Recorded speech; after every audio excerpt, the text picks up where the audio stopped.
بسم اللہ الرحمن الرحیم۔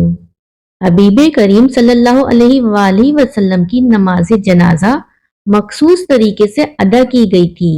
نہ کوئی امام تھا اور نہ ہی عام جنازے والی دعا پڑھی گئی، بلکہ 10 آدمیوں کی ٹولیاں اندر جا کر درود شریف اور حضور صلی اللہ علیہ وآلہ وسلم کی شان کے لائق دعا پڑھتی تھیں، اور یہی طریقہ 3 دن تک جاری رہا۔ ان میں سے ایک دعا اس طرح ہے جو حضرت ابو بکر صدیق اور سیدنا عمر فاروق رضی اللہ تعالی عنہما نے پڑھی۔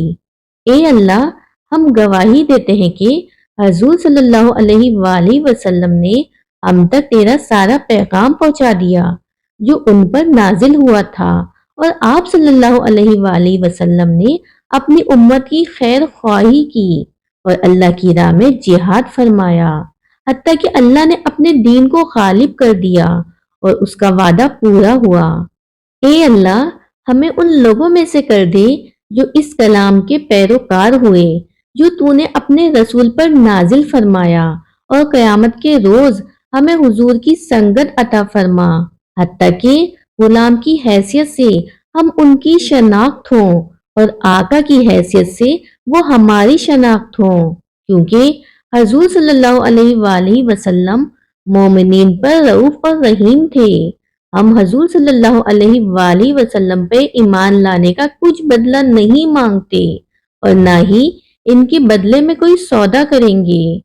حضرت ابو بکر اور عمر رضی اللہ تعالی عنہما یہ دعا مانگ رہے تھے اور لوگ آمین آمین کہہ رہے تھے۔ آپ صلی اللہ علیہ وآلہ وسلم کی نماز جنازہ تمام اہل مدینہ اور اطراف مدینہ اور مہاجرین و انصار نے فوج در فوج ادا کی، اور 3 دن تک 10 کی ٹولیوں میں نماز ادا کرتے رہے۔ حضرت عمر فاروق نے باری باری جنازہ پڑھانے والوں کو کنٹرول کیا، حتیٰ کہ تمام مسلمانوں نے فوج در فوج نماز جنازہ ادا کرنے کی سعادت حاصل کی، حتیٰ کہ مردوں کے بعد عورتیں بھی اس سعادت سے بہرہ مند ہوئیں۔ قبر میں ہر میت پہ 3 سوال ہوتے ہیں: تیرا رب کون ہے؟ تیرا دین کیا ہے؟ اور یہ ہستی کون ہے جسے تمہاری طرف بھیجا گیا تھا؟ واضح رہے کہ ہمارے نبی کریم صلی اللہ علیہ وآلہ وسلم سے پہلے کسی نبی کے بارے قبر میں سوال نہیں ہوتا تھا۔ یہ نبی کریم صلی اللہ علیہ وآلہ وسلم کا خاصہ ہے۔ نبی کریم صلی اللہ علیہ وآلہ وسلم جب میت کو دفن کرنے کے بعد فارغ ہو جاتے تو وہاں ٹھہر جاتے اور لوگوں کو فرماتے کہ اپنے بھائی کے لیے استغفار کرو، پھر اس کی ثابت قدمی کے لیے دعا کرو۔ اس پر اب سوال ہو رہے ہیں۔ حضرت عمرو بن عاص رضی اللہ تعالی عنہ وفات کے وقت دیوار کی طرف منہ کر کے رو رہے تھے۔ آپ کے بیٹے نے عرض کیا: اے ابا جان، کیا آپ کو نبی کریم صلی اللہ علیہ وآلہ وسلم نے خوشخبریاں نہیں دی تھی؟ آپ نے فرمایا: سب سے اچھی گواہی لا الہ الا اللہ محمد الرسول اللہ کی گواہی ہے۔ مجھ پر 3 دور گزرے ہیں۔ ایک زمانہ وہ تھا کہ میں رسول اللہ صلی اللہ علیہ وآلہ وسلم سے شدید بغض رکھتا تھا۔ اس وقت اگر میں مر جاتا تو سیدھا دوزخی تھا۔ پھر جب مجھے اللہ نے اسلام کی ہدایت دی تو میں نبی کریم صلی اللہ علیہ وآلہ وسلم کے پاس حاضر ہوا۔ میں نے عرض کیا: اپنا ہاتھ آگے کریں، میں بیعت کروں گا۔ آپ صلی اللہ علیہ وآلہ وسلم نے اپنا ہاتھ مبارک آگے کیا تو میں نے اپنا ہاتھ پیچھے کھینچ لیا۔ فرمایا: عمرو، تمہیں کیا ہوا ہے؟ میں نے عرض کیا: میری ایک شرط ہے۔ فرمایا: وہ کیا؟ میں نے عرض کیا: میری بخشش ہو جائے گی؟ فرمایا: اسلام قبول کرنا، ہجرت کرنا اور حج کرنا پہلے والے تمام گناہوں کو دھو دیتا ہے۔ اس کے بعد نبی کریم صلی اللہ علیہ وآلہ وسلم جتنا محبوب مجھے دنیا میں کہیں نظر نہیں آتا تھا۔ میں آپ کی طرف ادب کی وجہ سے آنکھ بھر کر دیکھتا بھی نہ تھا۔ اگر کوئی مجھ سے کہتا کہ حضور کے نقش بیان کرو تو میں نہ کر سکتا، کیونکہ میں نے کبھی آنکھ جما کر آپ کی طرف دیکھا ہی نہ تھا۔ اگر میں اس حال میں مر جاتا تو امید ہے کہ میں جنتی ہوتا۔ اس کے بعد ہمیں کچھ ذمہ داریاں سونپ دی گئیں۔ اب مجھے کچھ معلوم نہیں میرا کیا انجام ہوگا۔ تم لوگ میری موت کے بعد میرے جنازے کے ساتھ نہ تو بین کرنے والیاں بلانا اور نہ آگ ساتھ لے جانا۔ جب مجھے دفن کر چکو تو مٹی ڈالنے کے بعد میری قبر پر اتنی دیر ٹھہرنا جتنی دیر میں ایک اونٹ ذبح کر کے اس کا گوشت بانٹا جا سکے، تاکہ میں آپ لوگوں سے انس حاصل کر سکوں اور مجھے پتا چلے کہ میں فرشتوں کو کیا جواب دیتا ہوں۔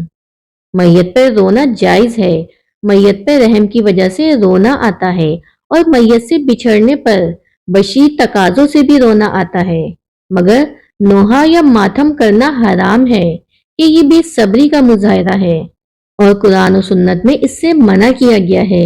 قبر پہ اذان پڑھنا جائز ہے اس لیے کہ اس سے منع نہیں کیا گیا اور بذات خود اذان ایک اچھی چیز ہے، نیز اس سے میت کا دل بہلتا ہے، رحمت الہی کا نزول ہوتا ہے، اذان کی آواز سن کر شیطان بھاگتا ہے اور فرشتوں کے سوالات کے صحیح جواب دینے میں میت کو مدد ملتی ہے۔ علماء نے نو مولود بچے کے کان میں اذان پر قیاس کرتے ہوئے دفن کے بعد اذان کو بھی پسند فرمایا۔ قرآن شریف، درود شریف، استغفار، کلمہ طیبہ وغیرہ پڑھ کر میت کو اصالِ ثواب کرنا جائز ہے۔ محبوب کریم صلی اللہ علیہ وآلہ وسلم نے فرمایا کہ جب انسان مر جاتا ہے تو اس کے تمام اعمال منقطع ہو جاتے ہیں، مگر اسے 3 چیزوں کا ثواب ملتا رہتا ہے: صدقہ جاریہ یا اس کا وہ علم جس سے لوگ فائدہ اٹھائیں، یا نیک اولاد جو اس کے لیے دعا کرتی رہے۔ نبی کریم صلی اللہ علیہ وآلہ وسلم نے فرمایا کہ مرنے والا قبر میں ڈوبنے والے شخص کی طرح ہوتا ہے، اسے اپنے ماں باپ، بھائی اور دوست کی طرف سے دعا کا انتظار رہتا ہے۔ جب اس تک کسی کی دعا پہنچتی ہے تو وہ اسے دنیا اور اس کی ہر چیز سے زیادہ پیاری ہوتی ہے۔ اللہ تعالیٰ زمین والوں کی دعا سے قبر والوں کو پہاڑ کے برابر ثواب پہنچاتا ہے اور زندہ لوگوں کا مرے ہوئے لوگوں کے لیے بہترین تحفہ استغفار ہے۔ سید الانبیاء صلی اللہ علیہ وآلہ وسلم نے فرمایا، جو قبرستان میں سے گزرا اور 11 مرتبہ قل هو اللہ شریف پڑھ کر اس کا ثواب قبرستان والوں کو ہدیہ کر دیا، اسے مردوں کی تعداد کے برابر اجر ملے گا۔ اس کے علاوہ میت کی طرف سے کھانے پینے کی اشیاء کی خیرات جائز ہے۔ خود نبی کریم صلی اللہ علیہ وآلہ وسلم نے 2 قربانیاں دیں اور سیدنا علی مرتضی کرم اللہ وجہہ کو آپ نے حکم دیا کہ ہر سال 2 قربانیاں دینا، ایک اپنی طرف سے اور ایک میری طرف سے۔ حضرت سعد بن عبادہ کی والدہ کا انتقال ہوا تو انہوں نے نبی کریم صلی اللہ علیہ وآلہ وسلم سے پوچھا، یا رسول اللہ، میں اپنی ماں کی طرف سے کون سا صدقہ دوں؟ آپ صلی اللہ علیہ وآلہ وسلم نے فرمایا، پانی۔ انہوں نے کنواں کھدوایا اور اس کنویں کا نام سعد کی ماں کا کنواں رکھا۔ حضرت سعد نے نبی کریم صلی اللہ علیہ وآلہ وسلم سے پوچھ کر پھلوں کا باغ والدہ کی طرف سے صدقہ کر دیا۔